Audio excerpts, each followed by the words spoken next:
ओम नमः शिवाय। अथ श्री शिव महापुराणे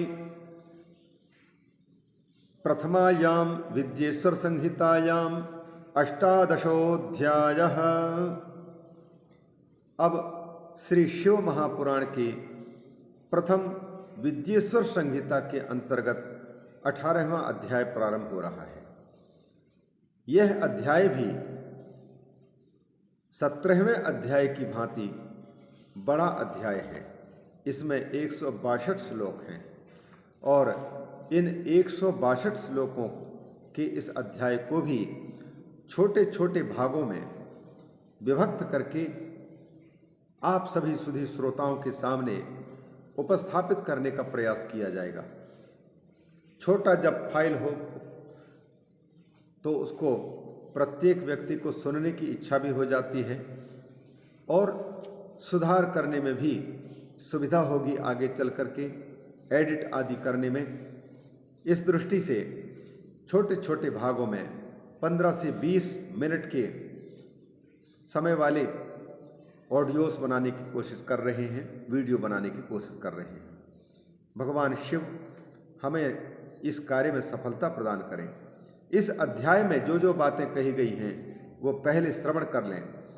बंधन और मोक्ष का स्वरूप क्योंकि ऋषियों के द्वारा पूछा गया है, अतः रोमहर्षण ऋषि जी बंधन का स्वरूप बताते हैं और मोक्ष का भी विवेचन करते हैं। उपदेश करते हैं शिव पूजा के लिए। शिव पूजा का उपदेश बताया जाएगा। इस अध्याय में फिर लिंग आदि में शिव पूजन का विधान बताया जा रहा है और भस्म के स्वरूप का निरूपण किया जाएगा कि किस किस चीज के भस्म कौन कौन से गुणों से युक्त होता है और उन भस्मों को लगाने से या निवेदन करने से क्या फल मिलता है, उनकी महत्ता भी दर्शाई जाएगी। भस्म कोई साधारण नहीं है। शिव जी की प्रसन्नता होती है और साधक के चित्त की शुद्धि के साथ साथ में देह की शुद्धि भी होती है। शिव के भस्म धारण का महात्म्य बताएंगे इस अध्याय में।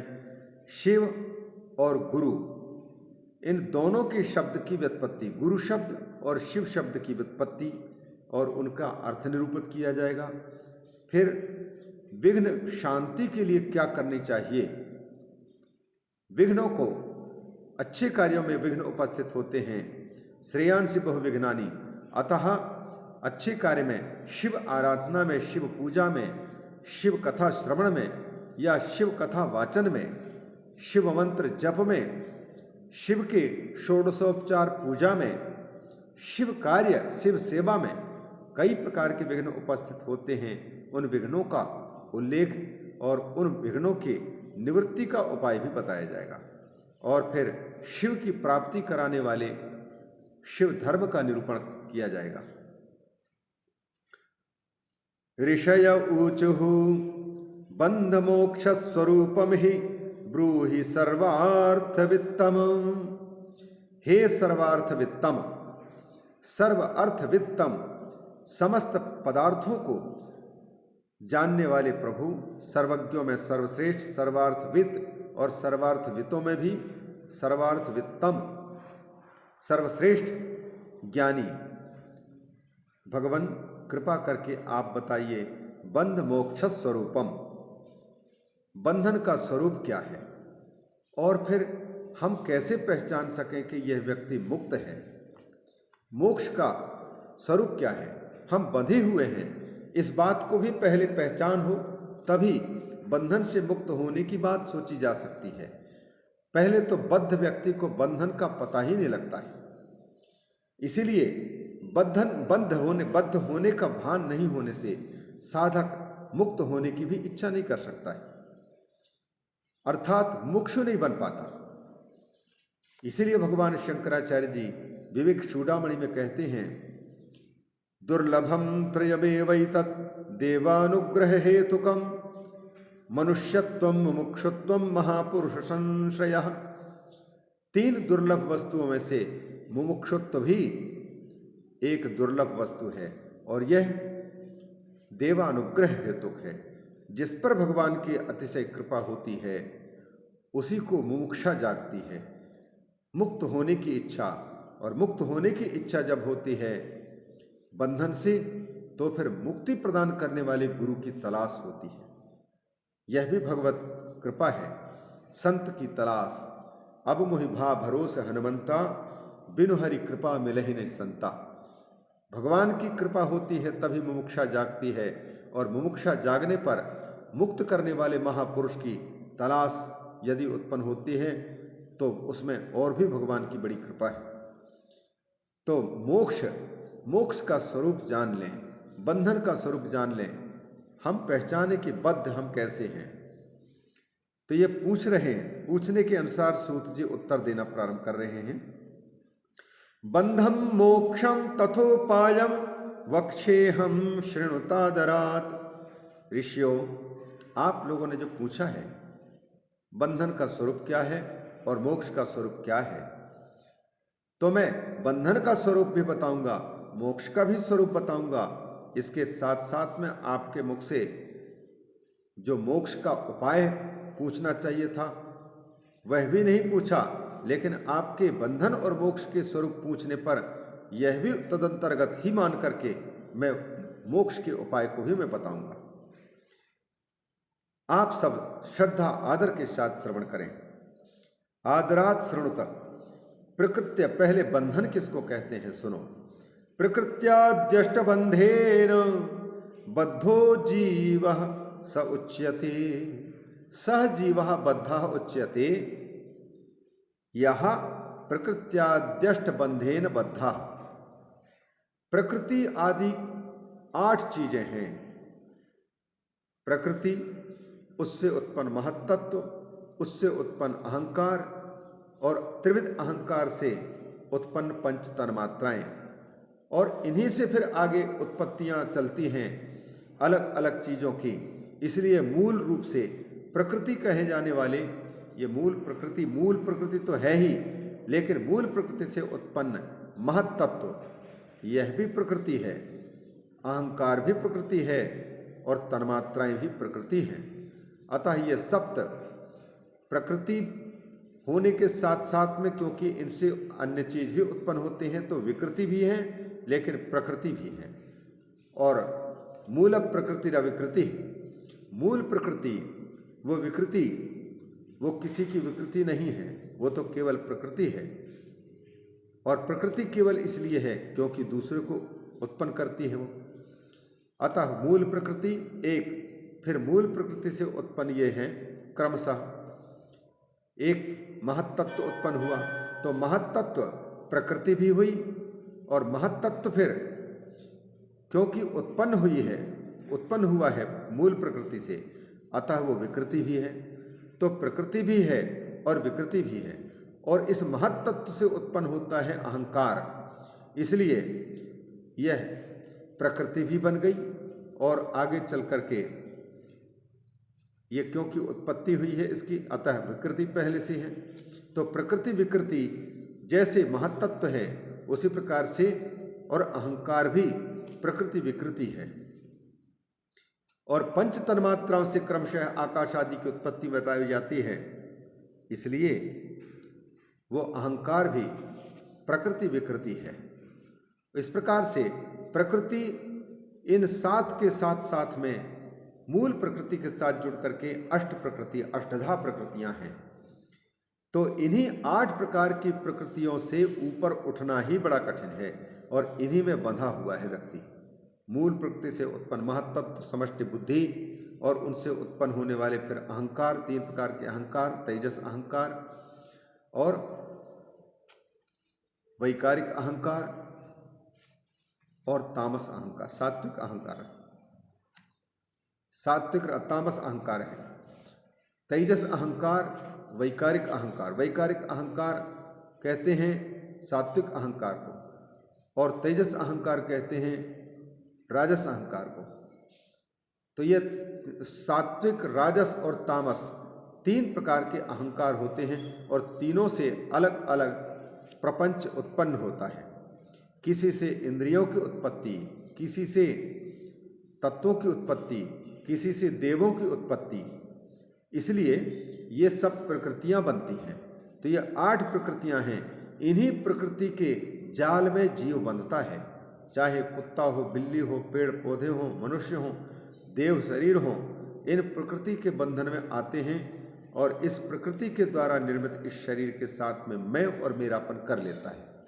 इसलिए यह प्रकृति के बंधन से बंधा हुआ जीव ही बद्ध कहलाता है। प्रकृत्यादिवशी प्रकृत्याद्यष्टबंधेन बद्धो जीवः स उच्यते। तो फिर मुक्त कौन है? तो इन 8 प्रकार की प्रकृतियों से, बंधन से नहीं छूटा हुआ है। प्रकृत्याद्यष्टबंधेन निर्मुक्तो मुक्त उच्यते। इन प्रकृति, महत्तत्व, अहंकार, पंच तन्मात्रा, इनके बंधन से जो मुक्त हो चुका होता है वही सच्चे अर्थ में मुक्त है। इस प्रकार से केवल एक ही श्लोक में 2 पंक्तियों में रोमहर्षण ऋषि ने इन संतों के पूछे हुए बंधन का स्वरूप, बद्ध की पहचान, मोक्ष का स्वरूप और मुक्त की पहचान, मोक्ष और मुक्त, साथ ही साथ बद्ध और बंधन, इनकी पहचान संक्षेप में कह दी। प्रकृत्यादिवशीकारो, अभी आगे भी विवरण करना है और मोक्ष के उपाय भी बताना है। प्रकृत्यादिवशीकारो मोक्ष इत्युच्यते स्वतः। कहते हैं प्रकृति आदि के को वश में करने की जो क्रिया है, यही क्या है? वशीकारः मोक्षः इति उच्यते स्वतः। प्रकृति आदि को वश में कर लेना, यही क्या है? मोक्ष को प्राप्त कर लेना है। मोक्ष को वश में करना, मोक्ष को मुट्ठी में करना। प्रकृति जिनके अधीन हो गई, हम प्रकृति के अधीन न होकर के प्रकृति को हम अधीन करके जिए तो हम मुक्त ही हैं। प्रकृत्यादिवशीकारो मोक्ष इत्युच्यते स्वतः। उसी प्रकार कहते हैं बद्ध जीवस्तु निर्मुक्तो मुक्त जीव स कथ्यते। बद्ध वस्तु निर्मुक्तो, बद्ध जीवस्तु निर्मुक्तो मुक्त जीव स कथ्यते। जो बद्ध जीव है जब बंधन से मुक्त हो जाता है तो फिर मुक्त जीव, उसको ही मुक्त जीव कहा जाता है। प्रकृत्यग्रे ततो बुद्धि ही, क्रमशः अब सबका विवरण दे रहे हैं। प्रकृति अग्रे, सबसे पहले है प्रकृति, उसके बाद में है बुद्धि, महत्तत्व, उससे है अहंकार। प्रकृत्यग्रे ततो बुद्धिरहंकारो गुणात्मकः पंच तन्मात्रमित्येतत् प्रकृत्याद्यष्टकं विदुः। ये परिचय भी दे दिया। 8 प्रकृतियां जिनसे जीव बंधने के कारण बद्ध कहलाता है और जिनसे हटने के कारण या इनको वश में कर चुकने के कारण ये मुक्त कहलाता है। तो इनका विवेचन कर दिया। प्रकृति, उससे आगे महत्तत्व जिसको बुद्धि नाम दिया, फिर अहंकार, गुणात्मक अहंकार है, त्रिगुणात्मक है, इसलिए त्रिविध अहंकार माना जाता है। और पंच तन्मात्रम, 5 तन्मात्राएं, तो ये 3 और 5 मिलाकर के 8। पंच तन्मात्रम इत्येतत् प्रकृत्याद्यष्टकं विदुः। ये प्रकृत्यादि अष्टक कहलाते हैं, प्रकृत्यष्टक कहलाते हैं। प्रकृत्याद्यष्टजो देहो, और यह जो देह है इन 8 प्रकृतियों से उत्पन्न है। अतः देहजम कर्म उच्यते। प्रकृत्याद्यष्टजो देहो देहजम कर्म उच्यते। इन 8 प्रकृतियों से उत्पन्न हुआ है देह, अतः प्रकृत्याद्यष्टज देह कहलाता है। और देह से उत्पन्न होता है कर्म। शरीर रहता है तभी हम कर्म करते हैं, नाना प्रकार के इहलोक के सुखों के लिए, पारलौकिक सुखों के लिए। अतल वितल सुतल तलातल महातल पाताल रसातल भूलोक भूवरलोक स्वर्लोक जनलोक तपोलोक सत्यलोक, इन सब लोकों के सुख पाने के लालच में आकर कर्म करता है जीव। और यह कर्म जो हो रहा है देहज है। शरीर रहेगा तभी कर्म कर पाएगा और मनुष्य लोक में ही कर्म कर सकता है। लोकांतर में कर्म अपने उत्थान के लिए कर्म नहीं कर सकता है। केवल यह कर्मलोक, कर्म क्षेत्र, कर्म भूमि, कुरुक्षेत्र, ये भारत ही है। श्रीमद् भागवत महापुराण के पंचम स्कंद में उल्लेख आता है, तत्रापि नवसु वर्षेषु भारतम कर्म क्षेत्रम मन्यन्ते अन्यानि तु भोग पदानी। भोगने के लिए अन्य क्षेत्र हैं, लेकिन 9 वर्षों में से एकमात्र जम्बू द्वीपांतर्गत भारतवर्ष ही कर्म भूमि है, कर्म क्षेत्र है। यहाँ किए हुए सत्कर्म और दुष्कर्म का परिणाम शास्त्र में भी और देवता की दृष्टि में भी वर्णित होता है। तो ये प्रसंगांतर न हो जाए अभी। तो कर्म है, देहजम कर्म उच्यते। और अब कर्म किया, और अब कर्म किया किससे? देह से। देह प्राप्त किया प्रकृति आदि से। तो देह प्राप्त हुआ है, यह देह मिला है कर्म के फल के परिणाम रूप में, कर्म फल भोगने के लिए। अतः कर्मों का यह परिणति रूप है, कर्मों का परिणाम है। और इस देह को पाकर के फिर से हम कर्म क्षेत्र में उतरे हुए हैं, तो फिर उन कर्मों से पुनः देह की उत्पत्ति होगी। देह से कर्म, कर्म से देह, ये उत्पन्न हो रहे हैं। इस प्रकार की क्रिया तो निरंतर लगी रह जाएगी, फिर तो छुट्टी हो ही नहीं पाएगी। इसलिए जो जीवन प्राप्त हुआ है, इस जीवन को पूर्व के कृत कर्मों से मुक्ति पाने के लिए प्रयास होना चाहिए। संचित कर्म, प्रारब्ध कर्म और क्रियमाण कर्म, त्रिविध कर्म होते हैं। इन 3 कर्मों में से प्रारब्ध कर्म वो है जिन कर्मों का फल भोगने के लिए हमने इस शरीर को प्राप्त किया है, सुख दुख प्राप्त करने के लिए इस शरीर को प्राप्त किया है, और इसी शरीर से फिर नए कर्म भी कर रहे हैं। उन कर्मों का फल भी तब तक भोगने के लिए मजबूर होना पड़ेगा जब तक किए जा रहे कर्मों को कर्म करने की शक्ति और कर्म करने की बुद्धि देने वाले परमात्मा को अर्पित न कर दें, अथवा कर्म फल को भगवान को निवेदित न कर दें। तब तक के लिए पुनरपि जननम पुनरपि मरणम, कर्म फल की चाह रखने वाले को कर्म फल जब भोगना है तो फिर शरीरांतर उसको ग्रहण करना पड़ेगा।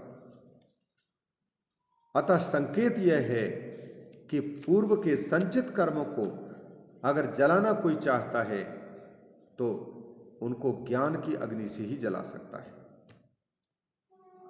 क्रियमाण कर्मों को कोई निष्फल कर सकता है तो ईश्वरार्पण बुद्धि से कर्म को समर्पित करके अथवा कर्म फल को निवेदित करके समाप्त कर सकता है कर्मों से। अतः जब क्रियमाण कर्म भी फल देने के लायक नहीं रह गए, क्योंकि हम कर्म फल न चाह करके कर्म और कर्म फल को भगवान को निवेदित कर दे रहे हैं, तो क्रियमाण कर्मों से तो छुट्टी मिल गई।